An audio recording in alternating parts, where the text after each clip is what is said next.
Current નહીં લાગે. રેખા મેમે છેલ્લે જતા જતા મને એવું કીધું કે મને કરંટ નથી લાગ્યો, પણ હું રેખા મેમને આપણા બધા વતી એવું કહું કે અમને તમારી વાતોનો જોરદાર કરંટ લાગ્યો છે.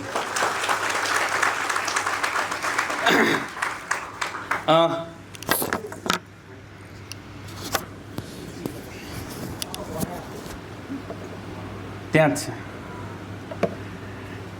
વિષય ઇન્ટરનેટ ટુ અંતરનેટ. આ ટોપિક જ્યારે વિચાર ઈશ્વરે આપ્યો, આ તમે મારી પાછળ એક ટાઇટલ જોઈ રહ્યા છો, યુથોપનિષદ. અમારા વર્તમાન ગુરુ મેમ પ્રેમ સ્વરૂપ સ્વામીજી મહારાજ, એમનો જન્મદિવસ 27મી ડિસેમ્બર, એટલે અમે એમના ભાગરૂપે યુથ કન્વેન્શન કરીએ, ઇન્ટરનેશનલ યુથ કન્વેન્શન હોય એના 15 દિવસ પછી, લગભગ આ વર્ષની ઉત્તરાયણ પછી અમારા ત્યાં સુરતના બધા યુવકો બેઠા અને પછી થયું કે યુવકો માટે શું થઈ શકે. એટલે ઇન્સ્ટન્ટ વિચારે આપ્યો યુથોપનિષદ શું છે ને, મારે પહેલાં એ ક્લિયર કરતાં પહેલાં યુથોપનિષદ શું નથી એના ઉપર પ્રકાશ પાડવો છે. યુથોપનિષદ માત્ર આધ્યાત્મિક વાતોની કે સત્સંગ રિલેટેડ વાતોની ચર્ચા નથી. યુથોપનિષદ એ યુથ મોટિવેશનલ સિરીઝ છે અને 3 દિવસના 3 ટોપિક અદ્ભુત છે. જ્યારે આ ઇન્ટરનેટ ટુ અંતરનેટ ટોપિક અમારો હતો, એના 4 દિવસ પહેલાં પ્રેમ સ્વરૂપ સ્વામીજીના દર્શન કરવાનું મને સૌભાગ્ય સાંપડ્યું. એટલે મેં એમને પ્રશ્ન પૂછેલો, મેં કહ્યું પ્રેમ સ્વામી, મારી પાસે આજે રેકોર્ડિંગ છે, 30 મિનિટનું રેકોર્ડિંગ છે, પણ હું એનું બ્રીફ કહું. એટલે મેં પ્રેમ સ્વરૂપ સ્વામીજીને પ્રશ્ન પૂછ્યો, મેં કીધું અમે આવી રીતે યુથ ભેગા થવાના છીએ સ્વામી, તમારી પાસે યુથને લઈને કંઈ સંદેશ કે આશીર્વાદ હોય તો આપો ને. 5 વાક્યો પ્રેમ સ્વરૂપ સ્વામીજીએ કીધા છે, તમને ગમે તો લખી નાખજો. પહેલું,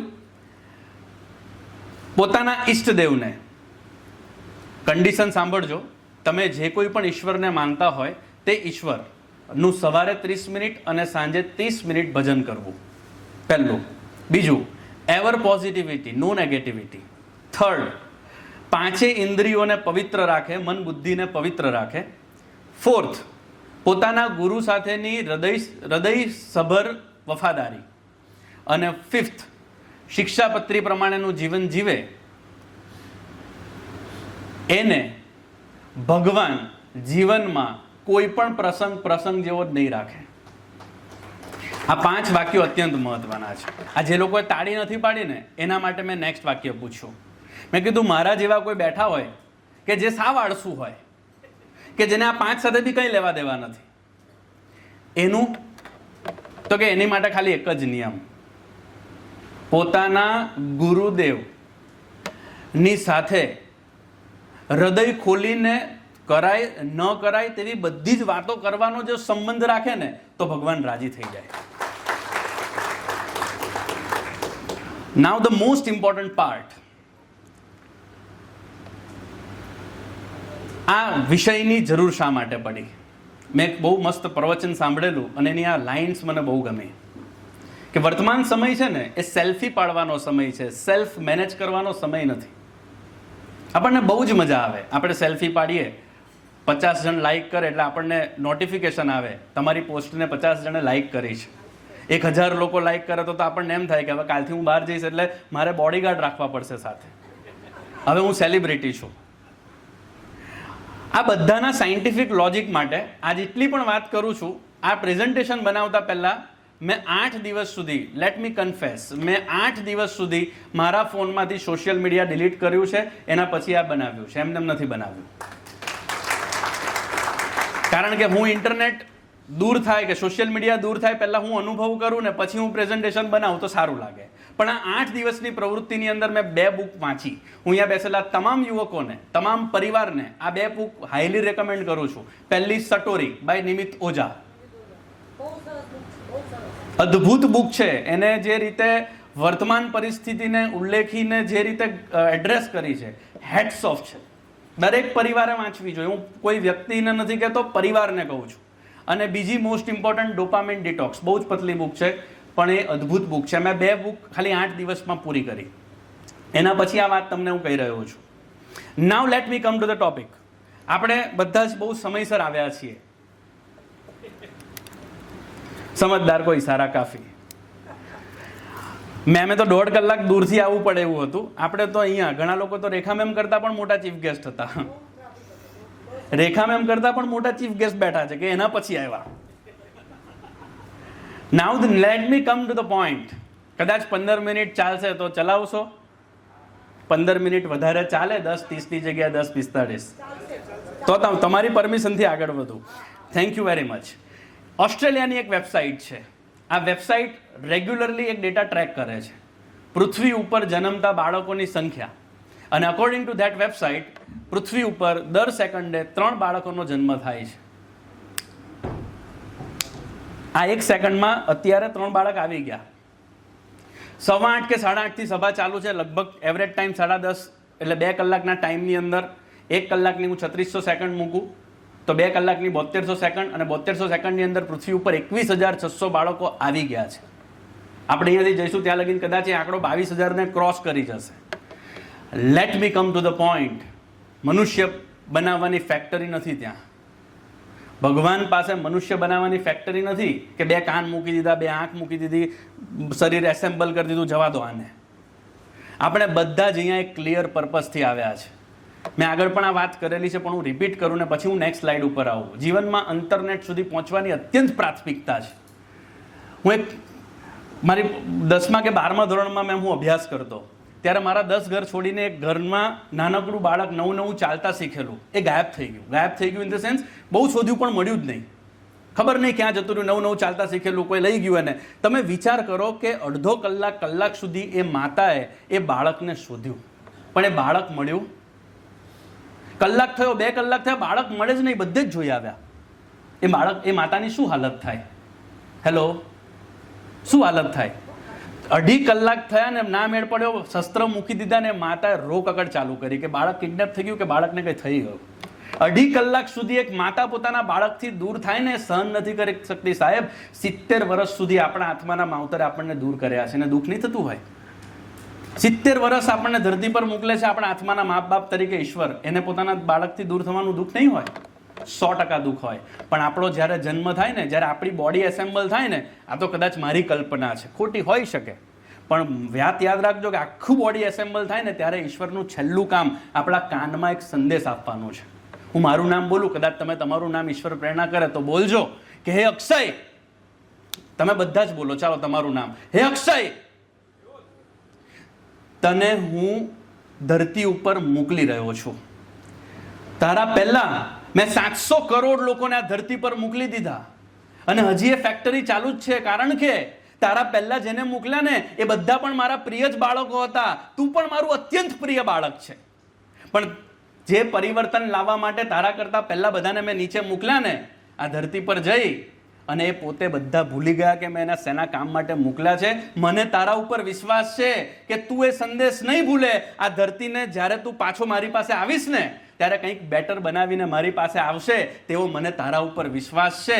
એટલે હું તને 70 વર્ષ સુધી મારાથી દૂર કરું છું. પણ યાદ રાખજે, તું જ્યારે મારી પાસે પાછો આવે ને ત્યારે એવું જીવન જીવીને આવજે કે મને તને ભેટવાનું મન થાય. આ સંદેશ લઈને આપણે બધા અહીંયા આવ્યા છીએ, પણ આપણે શું કરી રહ્યા છીએ? ધેટ ઇઝ ધ રીઝન કે આપણે ઇન્ટરનેટ ટુ ઇન્ટરનેટ વિષય ઉપર ચર્ચા કરી રહ્યા છીએ. શા માટે આપણે આ બધા યુથોપનિષદ જેવા કાર્યક્રમ દર અઠવાડિયે એક બેટરી ચાર્જ કરતા હોય, જાણે ડિટોક્સ લેતા હોય તે રીતે અટેન્ડ કરવા જોઈએ? એનું જીવંત ઉદાહરણ આ સ્લાઇડ ઉપર છે. આપણા શાસ્ત્રોની અંદર 4 પ્રકારના યુગની વાત કરવામાં આવી છે. સૌથી પહેલું સતયુગ, કે જ્યાં નરક અને સ્વર્ગ એટલે કે એક લોક અને બીજા લોકની લડાઈની વાત કરી છે. લડાઈ સંકુચિત થાય. નેક્સ્ટ જુઓ ત્રેતાયુગ, ભગવાન શ્રી રામ, ભારત અને શ્રીલંકા, એક દેશનું બીજા દેશ સાથેનું યુદ્ધ. ટેકનિકલી સમજો, હજી યુદ્ધ સંકોચાયું. એના પછી દ્વાપર યુગ, ભગવાન શ્રી કૃષ્ણનો યુગ, એક જ પરિવારમાં યુદ્ધ આવ્યું. લોક પરથી દેશ, દેશ પરથી પરિવાર. હવે છે કળયુગ. કળ એટલે બુદ્ધિ. હવેનું બુદ્ધિનું સાથેનું યુદ્ધ છે. સારા અને ખરાબ વિચારોની કન્ટિન્યુઅસ લડાઈ. અહીંયા કોઈ નહીં આવે એટલે સુદર્શન હવેનું સુદર્શન મોરારી બાપુ એમના પુસ્તકમાં લખેલું છે, શિક્ષણ રાહ બતાવે, રામાયણની અંદર લખાયેલું વાક્ય, સુદર્શન એટલે સુદર્શન, સારું દર્શન કરવાની શક્તિ એટલે સુદર્શન. આ કળિયુગનું સુદર્શન છે. જો આ નહીં શીખાય તો આપણે જીવનની અંદર ક્યારે પણ પોઝિટિવ વિચારો સુધી નહીં પહોંચી શકીએ. મારે અત્યારે આ એક્ટિવિટી છે એકચ્યુઅલમાં મારે એને સ્કીપ કરવી છે, કારણ કે મારે ઇમ્પોર્ટન્ટ નેક્સ્ટ ટોપિક ઉપર આવવું છે. આપણું મગજ છે ને એ અલાદીનના ચિરાગ જેવું છે. આપણું મગજ અલાદીનના ચિરાગ જેવું છે. સાંભળજો, આપણું દિવસનું શિડ્યુલ તમે જુઓ, 3 સ્ટેજની અંદર આપણો દિવસ પસાર થશે. આવતીકાલે તમે ટ્રાય કરવી હોય તો કરી લેજો.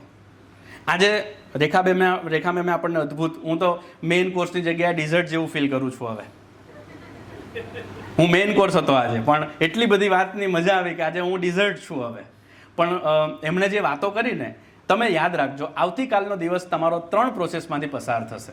અહીંયાથી તમે નક્કી કરીને જશો એટલે પહેલું આવતીકાલે હવે મારે મારી લાઈફને થોડી ટ્રાન્સફોર્મ કરવી છે. Yes or no? નેક્સ્ટ, તમે સવારે માની લો કે 10 વાગે કામ કરવા બેસી જશો. 10 ને 10 તમારું બ્રેઇન એક સિગ્નલ આપશે, 2 મિનિટ. ક્યાં ગયો? 2 મિનિટ મોબાઈલ લઈ લે ને, ખાલી બ્રેઇનનું સિગ્નલ આવશે. યાદ રાખજો. પછી તમે 2 મિનિટ માટે મોબાઈલ લેશો. દ્વાપર યુગની અંદર દુશાસને ચીર હરણ કર્યું, સાડી ખેંચતો જ રહ્યા, પણ ભગવાન કૃષ્ણએ છેવટે રક્ષા કરી. પણ એક સમય એવો આવ્યો કે સાડી ખેંચતા દુશાસન થાક્યો. અત્યારે પણ આપણા હાથમાં જે ઇન્સ્ટાગ્રામની રીલ છે ને એ દ્રૌપદીની સાડી જ છે, એ નહીં પૂરી થાય. પ્રોબ્લેમ એ છે કે દુશાસન થાકીને બેઠો.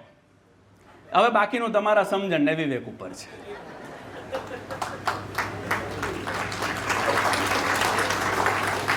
બંધ જ નહીં થાય. બ્રેઇન તમે સિગ્નલ આપશે, 2 મિનિટ લઈ લે ને ભાઈ મોબાઈલ, શું થશે?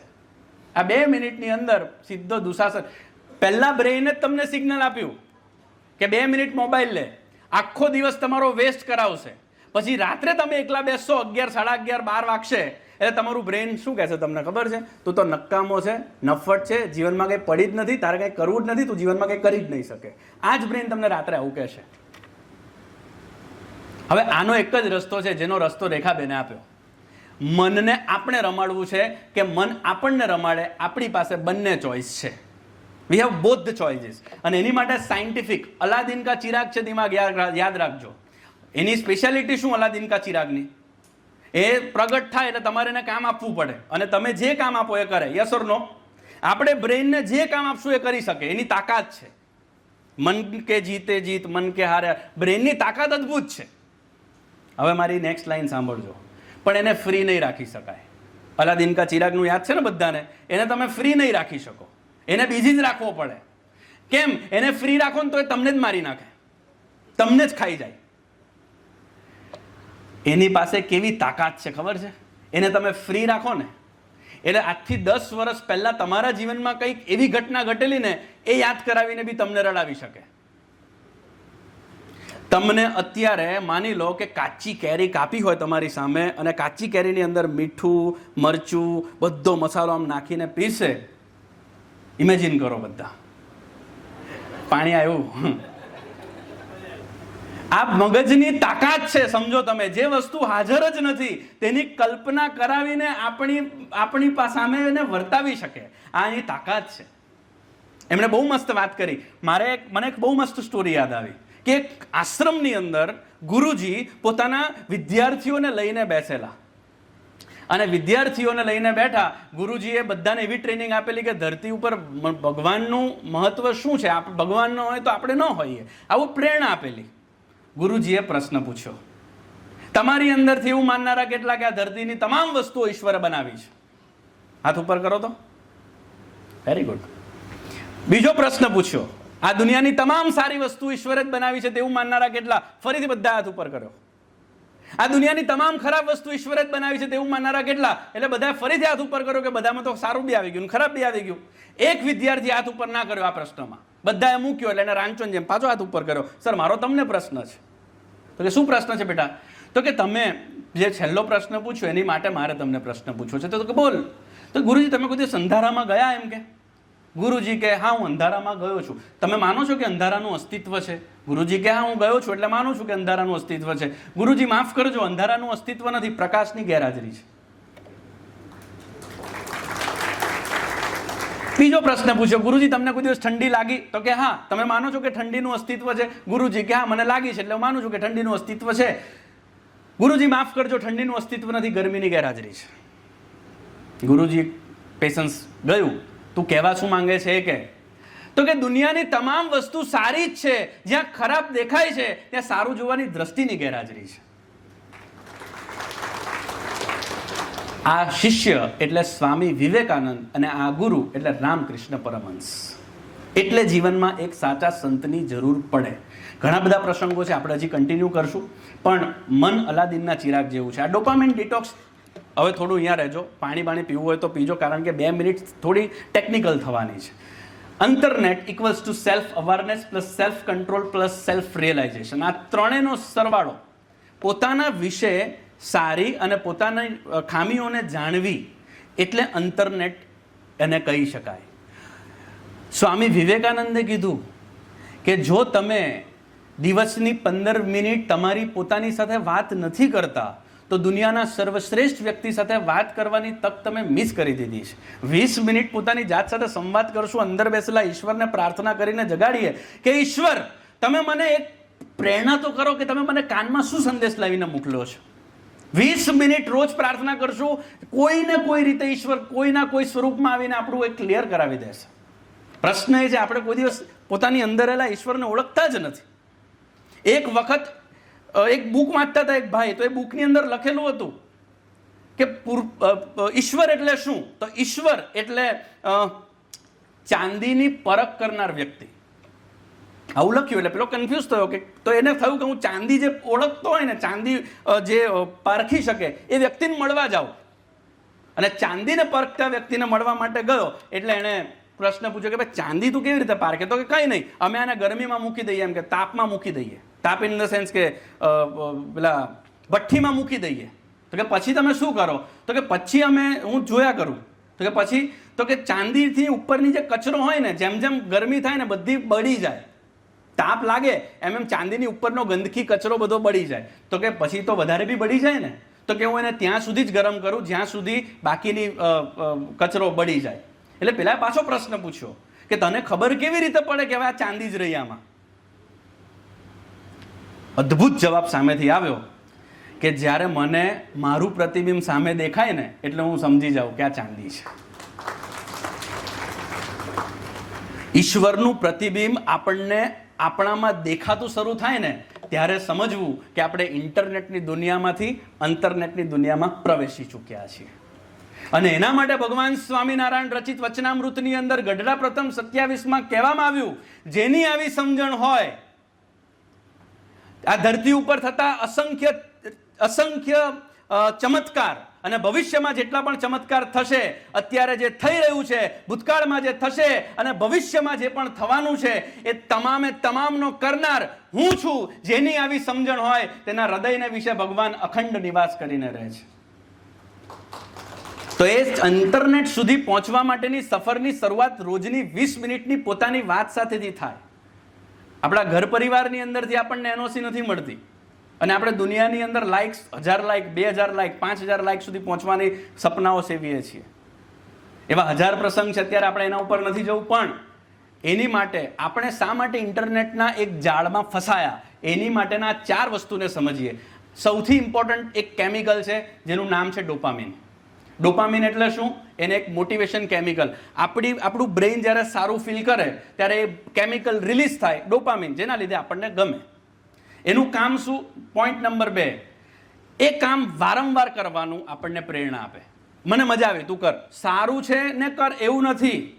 મને આ ત્યાં કામ કર્યું, મને મજા આવી, તું રિપીટ કર. અને કોઈ પણ રીતે સારું હોય અથવા ખરાબ હોય એ રિપીટ કરાવે. 3rd પોઈન્ટ, કેવી રીતે રિલીઝ થાય? જ્યારે આપણી પોસ્ટ પર વધારે લાઇક મળે, જ્યારે આપણે આપણું ફેવરિટ ફૂડ ખાઈએ, જ્યારે વેબ સિરીઝ જોઈએ. અને આ તો નેટફ્લિક્સનો તો આખો વિડીયો છે કે ડોપામિન ચેક થાય. 20-25 માણસોને 100 માણસોને બેસાડે અને સિરીઝ બતાવે, કયા સીનમાં લોકોનું ડોપામિન વધારે રિલીઝ થયું, મશીન પહેરાવીને બેસાડે અને ચેક કરે કે ઓકે આમાં વધારે રિલીઝ થાય છે, આવા સીન્સ એડ કરો જેનાથી આપણને નેટફ્લિક્સ જેવા શોની આદત પડે. અને 4th important point, achieve something. તમે જીવનમાં કંઈક અચીવ કરો, કંઈક તમે સારું ફૂડ ખાઓ, એટલે આ વારંવાર રિપીટ થાય. Now next, how modern app hack your dopamine system. સૌથી ઇમ્પોર્ટન્ટ પોઈન્ટ, પહેલાં જે કામ કરવામાં 2 દિવસ લાગે ને 2 દિવસ પૂરું થાય. ઇન્ટરનેટ વગરની દુનિયા કેવી હતી, અહીંયા આગળની બેસેલી વ્યક્તિઓ સમજી શકશે. હું તો રેખાબેનને ચોક્કસથી કહી શકું, એમણે તો જવાહરલાલ નહેરુની બી સરકાર જોઈ, ઇન્દિરા ગાંધીની પણ જોઈ, નરસિંહ રાવની પણ જોઈ, મનમોહન સિંહની પણ જોઈ અને આ મોદી સાહેબની પણ જોઈ. એટલે એ તો બહુ અનુભવી છે. પણ હું તમને જણાવું કે ઇન્ટરનેટ વગરની દુનિયાની અંદર 5 દિવસ સુધી કોઈ કામ કરે ને પછી એ પૂરું થાય અને સંતોષ મળે ને ત્યારે ડોપામિન રિલીઝ થતું. તમે વિચારો, ડોપામિન રિલીઝ થવાના 5 દિવસનો પ્રોસેસ હતી. એક્ઝામ્પલ સ્વરૂપે જેટલું ડોપામિન 5 કે 10 દિવસમાં રિલીઝ થતું હતું, એક રીલ એ ડોપામિન રિલીઝ કરી દે છે. આપણને કેવી રીતે 5 દિવસ સુધી પેશન્સ રહે? Gating my point everyone? કેવી આદત આપણા બ્રેઇનને પડી છે? આપણને પેશન્સ જતી રહે એનું મૂળ કારણ એ છે કે જે કામ કરવાથી ડોપામિન રિલીઝ થતું હતું એ 10 દિવસની પ્રોસેસ હતી, 30 સેકન્ડની રીલ જોવાથી મળી જાય છે આપણને. તો આપણે કેવી રીતે સારું કામ કરીએ, કેવી રીતે ફોકસ રાખીએ, કેવી રીતે કામ કરે? ગેમ્બલ, જુગારની અંદર લોકોને કેમ કે ડોપામિન વધારે રિલીઝ થાય? કારણ કે એને નેક્સ્ટ સ્ટેજ ખબર નથી. સરપ્રાઇઝ એલિમેન્ટ્સ ક્રિએટ થાય ને ત્યાં એ વધારે રિલીઝ થાય. દરેક ગમતી વસ્તુ, તમને ગમતી વસ્તુ તમારા માટે સારી જ છે તેવું નથી. તો એની માટે શું કરવું? તો એના માટેના એક 5 સ્ટેપની પ્રોસેસ છે. કદાચ પોસિબલ હોય, જો મેં આ એક સર્વે વાંચ્યો, આઈઆઈટી રોહતક દ્વારા થયેલો સર્વે, ઇન્ડિયન યુથનો એવરેજ સ્ક્રીન ટાઈમ 7 કલાકનો છે. એટલે મેં પાછું એની અંદર સર્વે ડીપ વધાર્યું કે 7 કલાક 7 કલાક મોબાઈલ ફોન યુઝ કરવો હોય તો વ્યક્તિએ એવરેજ કેટલી વખત મોબાઈલ ફોનને ટચ કરવો પડે? આપણે 6500 વખત દિવસમાં મોબાઈલ ટચ કરીએ છીએ. 7 કલાકનો એવરેજ સ્ક્રીન ટાઈમ વાળો વ્યક્તિ દિવસમાં 6500 વખત મોબાઈલ ટચ કરે છે. સાહેબ, પ્રોબ્લેમ એ છે આપણે 6500 વખત આપણો મોબાઈલ ટચ કરીએ છીએ, એક વખત પોતાની જાતને ટચ નથી કરતા. પ્રોબ્લેમ ત્યાં આવીને ઊભી રહી છે. આ બધા કાર્યક્રમની જરૂરિયાત એટલે પડે કે 20 મિનિટ આપણે પોતાની જાત સાથે સ્પેન્ડ કરવી હોય ને તો 5 મિનિટ તો આપણને એમ થાય કે હું મારો મોબાઈલ હાથમાં લઈ લઉં. દર 3 સેકન્ડે મોબાઈલ, માફ કરજો શબ્દ પ્રયોગ કરું છું, મોબાઈલ અને ડાયપરમાં કંઈ વધારે ફરક નથી રહ્યો. ત્યાં પણ તમારે થોડી વારે ચેક કરતા રહેવું પડે. લાવ, સમજાયું? જાગતા રહેજો. જમીને તો આવ્યા છો ને? આજે જમવાની વ્યવસ્થા નથી, પરમ દિવસે છે. 5 સ્ટેપની પ્રોસેસ કદાચ ફોલો થાય. પહેલી પ્રોસેસ, સેટ અ ક્લિયર ગોલ. એ મેસેજ તમારે શોર્ટ અથવા લોંગ ટર્મ ગોલ ડિઝાઇન કરી અને એ ટ્રાય કરવી જોઈએ કે મારે ભણતરમાં ધ્યાન આપવું, એ મારો ડોપામિન ડિટોક્સનો ગોલ છે. મારે ઘર પરિવારની અંદર આત્મીયતા લાવવી, એ મારો ડોપામિન ડિટોક્સનો ગોલ છે. મારે મારા જીવનની અંદર મેં કીધું એ પ્રમાણેનું જીવન જીવવા માટેનો ડોપામિન ડિટોક્સનો ગોલ છે. તમારા જીવનનો એક વાય ક્લિયર હોવો જોઈએ. પહેલું સ્ટેજ આ જ છે. બીજું સ્ટેજ, આઈડેન્ટિફાય. તમારા જીવનમાં સૌથી વધારે સમય શેમાં જઈ રહ્યો છે? ફોર એક્ઝામ્પલ સોશિયલ મીડિયામાં. તો તમારી માટે હાઈ ડોપામિન એક્ટિવિટી થઈ mobile use. Third point, create no dopamine blocks. એક સાથે નહીં થાય. ચેન્જ લાવવો હોય રોજના 2 કલાક રાખો કે આ 2 કલાકની અંદર હું એ એક્ટિવિટી નહીં કરું જેનાથી હાઈએસ્ટ ડોપામિન રિલીઝ થાય છે. ફોર એક્ઝામ્પલ મોબાઈલ ફોન હું રોજના 2 કલાક નહીં રાખું. પછી એ ટાઈમ વધારો. નેક્સ્ટ સ્ટેજ, ટ્રાય અ ફૂલ ડિટોક્સ ડે. મારા એક મિત્ર છે, હું ભગવાનની કૃપાથી 550 જેટલી શાળાઓમાં અત્યાર સુધી ગઈને લગભગ મારો અત્યાર સુધીનો રેકોર્ડ 4 લાખથી વધારે વિદ્યાર્થીઓનો છે. એક સ્કૂલ છે અંકલેશ્વરની અંદર, મારા મિત્ર છે રાહુલભાઈ ભારત. મેં આગળ પણ વાત કરી. રાહુલભાઈ ભારતને મારા સાથે મારે મંગળવારે મિટિંગ હતી, સોમવારે કન્ફર્મેશન માટે મેં કોલ કર્યો. રાહુલભાઈ ભારતે મને એવું કીધું કે ઓકે કાલે મળીએ છીએ. ફોન મૂક્યો એટલે તરત એમનો મેસેજ આવ્યો, કાલે તમે આવો તો આ નંબર પર કોલ કરજો, મારો ફોન સ્વિચ ઓફ હશે. એટલે મેં ફરીથી કોલ કર્યો કે કેમ કાલે તમારો ફોન સ્વિચ ઓફ? એણે જે જવાબ આપ્યો ને ભાઈ, એ આજનું લર્નિંગ છે. એણે મને કીધું કે દર મંગળવારે મારો મોબાઈલનો ઉપવાસ છે. ઓન એવરી ટ્યુઝડે હું મોબાઈલનો ઉપવાસ કરું છું. ચાલો તમને એમ લાગે સામાન્ય વાત. હમણાં હું એમના બીજી મે હું એમના મને ત્યાં એન્યુઅલ ફંક્શનમાં ચીફ ગેસ્ટ તરીકે બોલાવેલો, હું જઈને આવ્યો.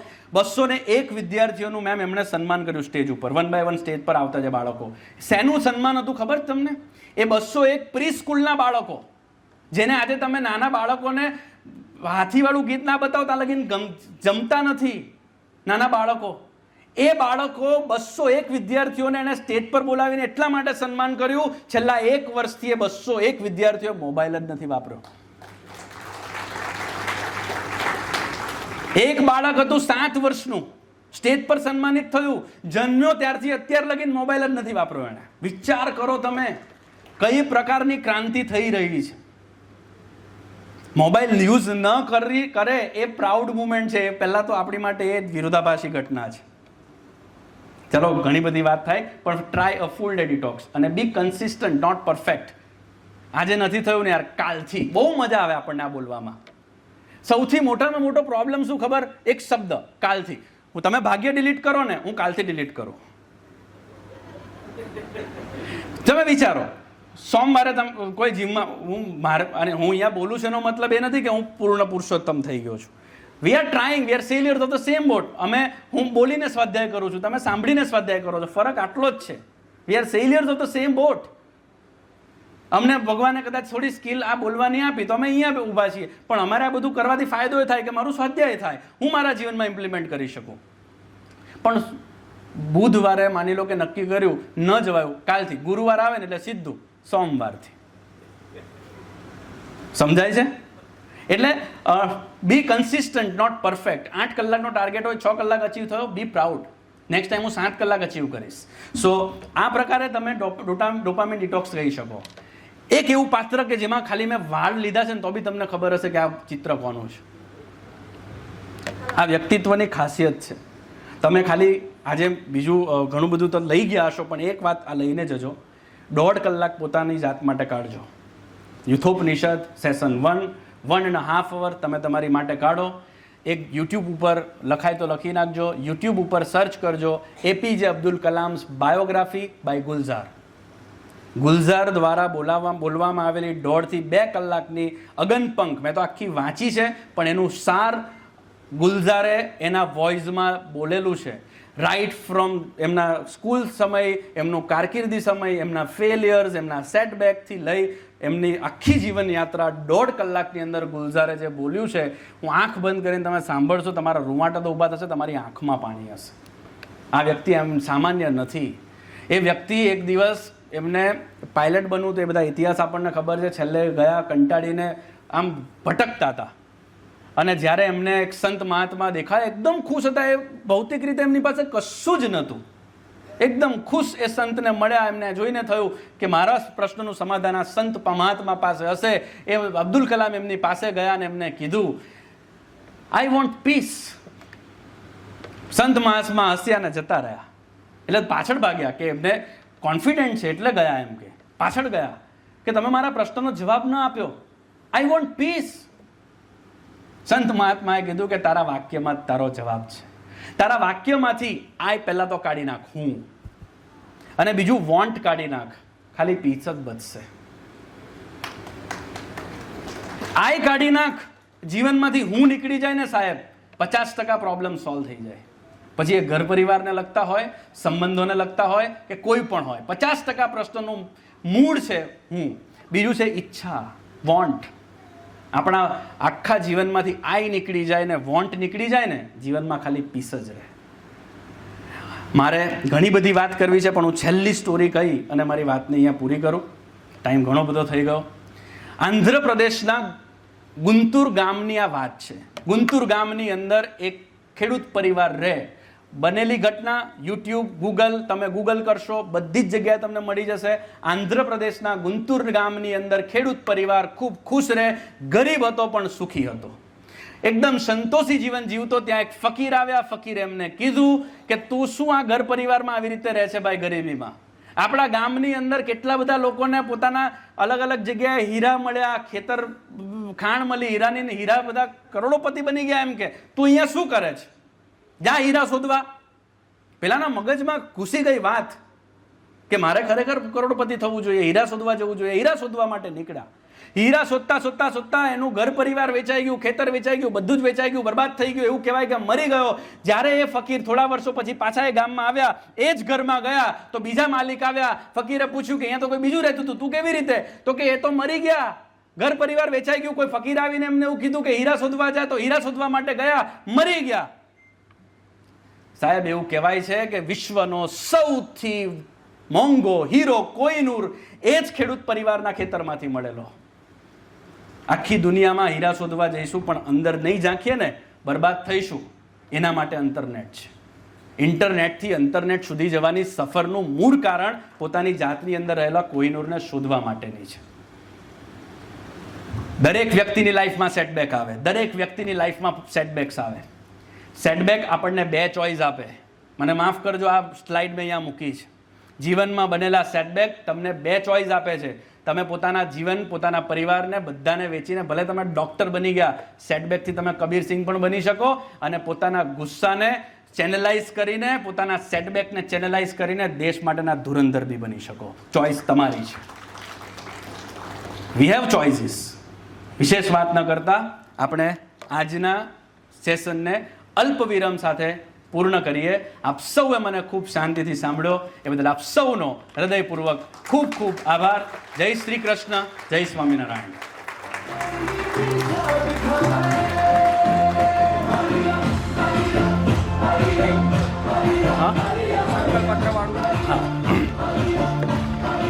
તમને બધાને એક ભેટ આપવામાં આવી છે. તમે જેવા એન્ટર થયા એટલે તમને એક કેરી બેગ મળી. કેરી બેગની અંદર એક ભેટ છે. ભેટનું નામ છે સંકલ્પ પત્ર. સંકલ્પ પત્ર એટલા માટે કારણ કે આ 3 દિવસની જેટલી પણ વાતો તમે સાંભળો તમે ડાયરીમાં લખતા જજો, અને છેલ્લે ત્રીજા દિવસે તમે આવો ત્યારે સંકલ્પ પત્ર લઈને આવજો. આપણો આખો કાર્યક્રમ પતશે ત્રીજા દિવસનો, એટલે તમારે એક સંકલ્પ કરવાનો છે કે હવે તમે તમારી જીવનને બેટર બનાવવા માટે શું કરશો. ભેટ એટલા માટે છે કે આ બધા તમારા જે સંકલ્પને પ્રાર્થના છે એ બધા કલેક્ટ કરી અને પ્રેમ સ્વરૂપ સ્વામીજીને આપણે સમર્પિત કરવાના છીએ. જય સ્વામિનારાયણ. ખૂબ જ જોરદાર તાળીઓથી આપણે એક વખત અક્ષયભાઈને ફરી વખત અભિવાદન પાઠવીએ.